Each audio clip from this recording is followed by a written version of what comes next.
देखने में किसी सामान्य पौधे जैसा लगने वाला जिम्पई जिम्पई दुनिया का सबसे खतरनाक पौधा है।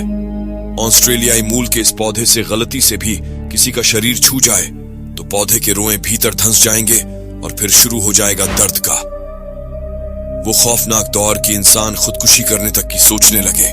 यही वजह है कि इसे सुसाइड प्लांट भी कहते हैं। साइंटिस्ट मरीना हर्ले कुछ साल पहले ऑस्ट्रेलियाई वर्षावनों पर शोध कर रही थी। वैज्ञानिक होने के नाते वे जानती थीं कि जंगलों में कई खतरे होते हैं, यहां तक कि पेड़ पौधे भी जहरीले हो सकते हैं। इससे बचने के लिए उन्होंने हाथों में वेल्डिंग ग्लव्स और बॉडी सूट पहना हुआ था। अलग लगने वाले तमाम पेड़ पौधों के बीच वे एक नए पौधे के संपर्क में आईं। वेल्डिंग ग्लव्स पहने हुए ही उन्होंने उसकी स्टडी करनी चाहिए, लेकिन यह कोशिश भारी पड़ गई। हर्ले दर्द से बेहाल अस्पताल पहुंची तो उनका सारा शरीर लाल पड़ चुका था। वे जलन से चीख रही थी। ये जिम्पई जिम्पई का असर था, जिसे ठीक करने के लिए उन्हें लंबे समय तक अस्पताल में स्टेरॉयड लेकर रहना पड़ा।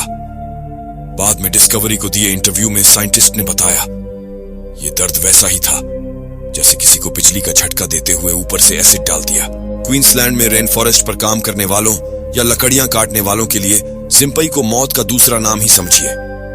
पौधे की रिपोर्ट के बाद से जंगलों में जाने वाले अपने साथ रेस्पिरेटर, मेटल ग्लव्स और एंटीहिस्टामाइन टैबलेट एलर्जी और दर्द खत्म करने वाला लेकर जाने लगे। वैसे इस पौधे को सबसे पहले साल 1866 में रिपोर्ट किया गया था। इस दौरान जंगलों से गुजर रहे कई जानवर, खासकर घोड़ों की भयंकर दर्द से मौत होने लगी। जांच में पता लगा कि सब एक ही रास्ते से गुजर रहे थे और एक जैसे पौधों के संपर्क में आए थे। दूसरे विश्व युद्ध के दौरान कई आर्मी अफसर भी इसका शिकार हुए और कियों ने दर्द से बेहाल खुद को गोली मार ली। जो बाकी रहे वे सालों तक दर्द की शिकायत करते रहे। इसके बाद से ही इस पर ज्यादा ध्यान गया और इसे सुसाइड प्लांट कहा जाने लगा।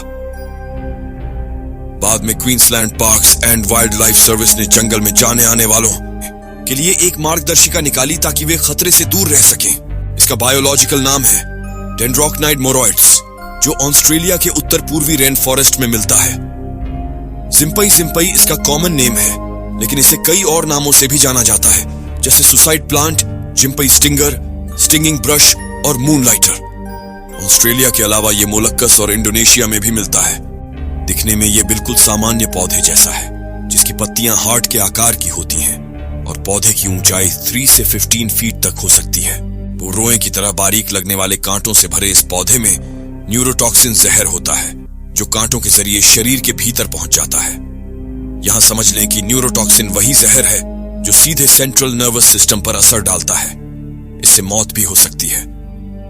कांटा लगने के लगभग आधे घंटे बाद दर्द की तीव्रता बढ़ने लगती है, जो लगातार बढ़ती ही जाती है अगर जल्दी इलाज न मिले। मुश्किल से मिलता है छुटकारा। कांटा चुभने के बाद निकाल देने पर आमतौर पर दर्द खत्म हो जाता है, लेकिन इस पौधे का मामला जरा पेचीदा है। इसके कांटे इतने बारीक होते हैं कि शरीर में ढंसने के बाद दिखाई ही नहीं देते। क्या इस पौधे को जड़ से खत्म किया जा सकता है? किसी भी पौधे को पूरी तरह से खत्म करना न तो मुमकिन है और न ही इकोलॉजिकल सिस्टम के लिए अच्छा ही है। बेहद जहरीले जिम्पई जिम्पई के साथ भी एक अच्छी बात यह है कि कई कीड़े और पक्षी इसके फल खाते हैं और बिल्कुल ठीक रहते हैं।